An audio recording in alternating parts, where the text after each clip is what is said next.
Hello, welcome back. In this lecture, we are going to be learning how to draw the arc.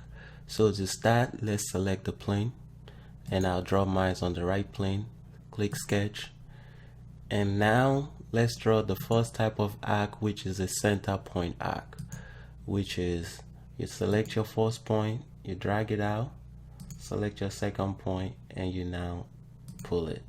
And another way is you select your point, drag it, so select your third point, and you draw your arc. Again, select your center point, drag it out, select your second point, and now drag it out, and select your third point. And that's how you draw the first type of arc.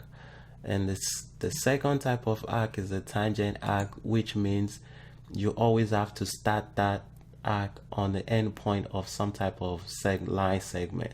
So we'll select this end point, and now it allows us to drag it out and select our second point, and you can keep going that way. And that's how you draw a tangent arc. And the third type is a 3-point arc. I use this a lot, and you'll most likely be using this a lot too. And I click my first point, click my second point, and drag it up. In my opinion, it's the easiest I've found in it. Click my first point, click my second point, and you drag it up.